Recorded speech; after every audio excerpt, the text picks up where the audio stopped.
that making the pie filling only took up a portion of the pears that I still need to use. So we still have this big old canner full. And so I'm thinking pear butter. I'm going to go ahead and pressure cook them, just all of them in there together, and then I'll separate some out and make some pear butter with it, and the rest I will probably turn into just fruit snacks again. So anyway, it's been a great year for pears and really enjoying this. Okay, so now I'm going to go ahead and pressure cook, not pressure canning at this time, I'm pressure cooking the rest of the pears, and then like I said, I'll split out what I'm going to do with them, make some into pear butter and some into pear roll-ups, and we'll go from there. So I'm going to close my canner and put the weight on. I'm just going to use the 10-pound weight because like I said, what I'm doing is I'm just pressure cooking it. So I'll let you know how it goes. Okay, so the weight just started jiggling, so I'm going to try 10 minutes first. And what I'll do is, I don't know if I'm going to be able to do it in this big one in my sink, but with my other one, no, I might not do 10 minutes. I might do less. I'll have to think about that, because with my smaller one, I put it in my sink to cool it down, because you really don't want that pressure to stay in there and overcook them. But since I'm going to make pear butter, it might not make a difference. We'll just see. Anyway, yeah, I'm going to try 10 minutes, because some of those pears were pretty hard. Okay, timer just went off, so I'm going to turn it off, and I'm going to at least move it off of the burner and move it over here. And then I think I might check it out. Nope, my sink is not going to fit that pot. Nope, see, that sink is not going to fit that pot. So we're just going to have to let it cool down on its own, or I'm going to have to get a bigger sink. So I moved it, and we're just going to let it depressurize on its own and hope that it's not mush. But even if it is mush, it doesn't matter, because we're going to mush it. And of course, right as I started the wild grape jelly, the pressure canner depressurized. So let's see what they look like. Okay, let's check them. Oh, yeah, they're definitely nice and tender, falling apart. This is what we needed. Yep. So, and I just love, there's two different types of pears in here, and you can tell by the color, but the ones that are pink, I don't know what it is. I just love their color. They don't really taste all that different, but let's see how they taste. I think we did that just right. And you know what? We'll be able to take that juice off of there, be able to turn that into some pear jelly.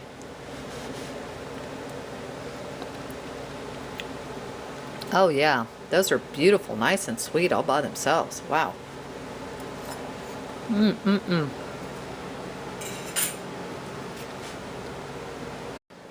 Okay, I took the pears, and I took almost all of them, not quite, and I put them into this pot. Whoops, my potato masher's coming apart.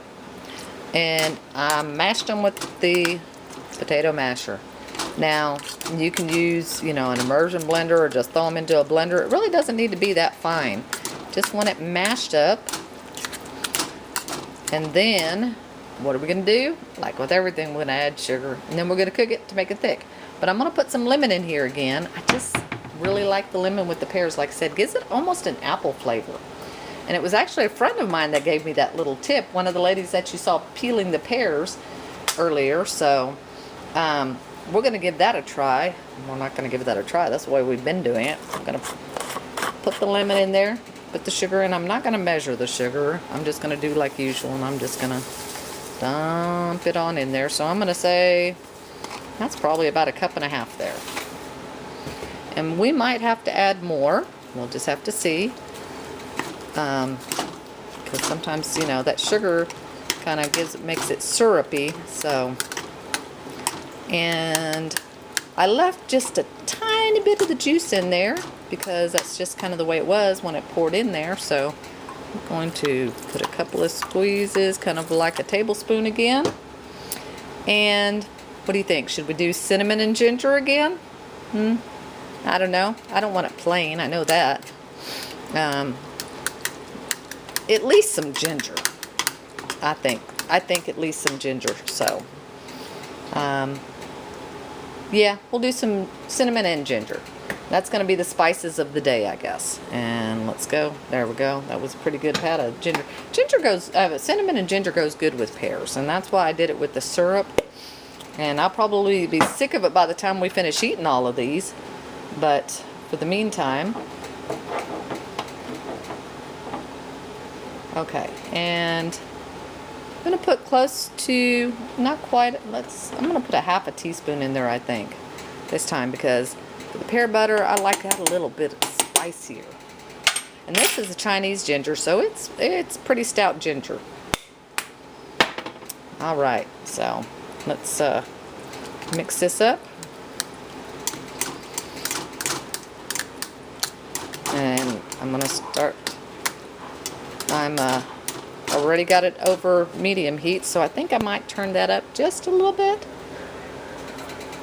I had it low medium really, so now I'm going to turn it up to medium, and I might end up turning that up just a little bit higher, but if I do, I will definitely let you know. So we're going to just start cooking this until it starts thickening up. And like I said, I might need more sugar. We will just have to see on that. Let me give this a little taste to see if this is a flavor we're looking for. Ooh, that's good. That extra ginger was perfect. Okay, I think it's all perfect. Isn't that funny? Okay, so we're just going to cook this up some, and as we're going through the process, as it cooks down and stuff, I'll keep you posted. And I'm using smaller jars because I'm going to give some of this away to for gifts and stuff. And not just that, but with the pear butter, I don't like to use big jars because I like it to be able to, you want to make sure that it processes all the way through. Okay, it's been cooking for almost 30 minutes now, and the process usually takes about an hour to cook down. Could take longer, depends on how thick you like it. Now I'm going to tell you, there's a lot of recipes for pear butter on the internet, so go out there and look at the different flavor combinations, because I see a lot of them actually use like orange peel and nutmeg and things like that, kind of that fall autumny type thing, so you might want to try that if that's more to your liking. So the flavorings are completely up to you.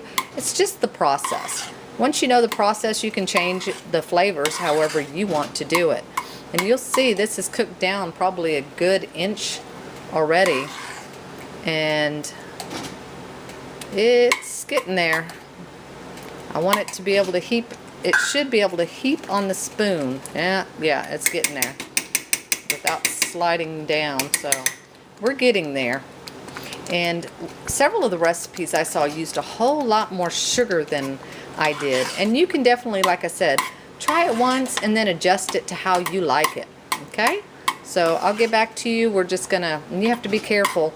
You got to stir it quite a bit, because once it starts to thicken, you don't want it to get stuck on the bottom. But anyway, I don't know why I keep saying anyway, keep an eye on it, stir it pretty consistently, and as it gets thicker, stir it constantly.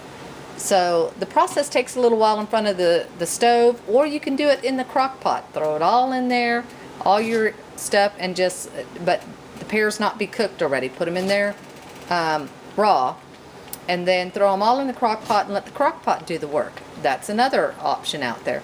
But this is the way I like to do it. That way, I don't know, I just feel like I have a little more control over it. So, and I'm all about the control. Anyway, I'll show you when it gets a little further along.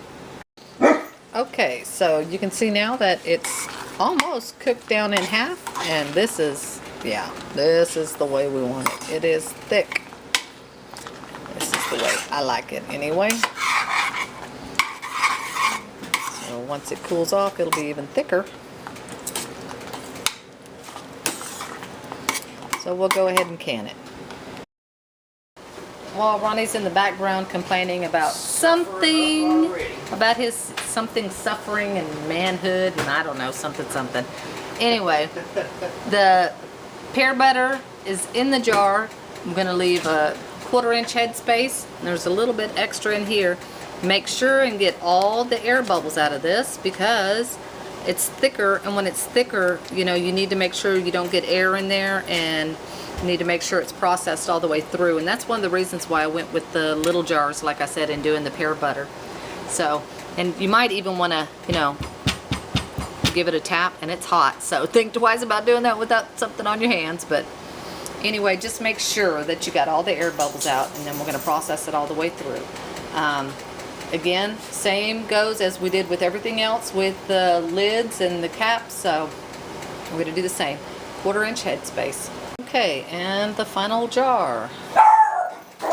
Goodness, Delilah's excited. And we have just enough in there. We'll use some with breakfast with some toast. Oops. Well, I have that clean. Let me wipe that off. Oops, sorry. Make sure.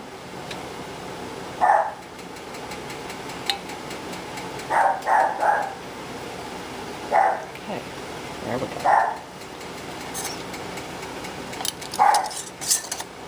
All right, now I'm going to put this in the canner and we're going to process for 10 minutes, all right? Okay, finally the buzzer's going off for the pear butter, and it's the last batch of the day. It is now a little bit before 8 o'clock in the evening, and we are through. We've been going since 9:30 this morning. That's when the ladies came up. They left at 12:30. And it was great having all their help because they are like fast peelers. And all those years of experience peeling. Okay. So we'll let that sit for 5 minutes and then we'll put them over with the rest of today's products. There we have it, done for the day. We have pear butter, pear syrup, wild grape jelly, pear pie filling, and then plus the other two.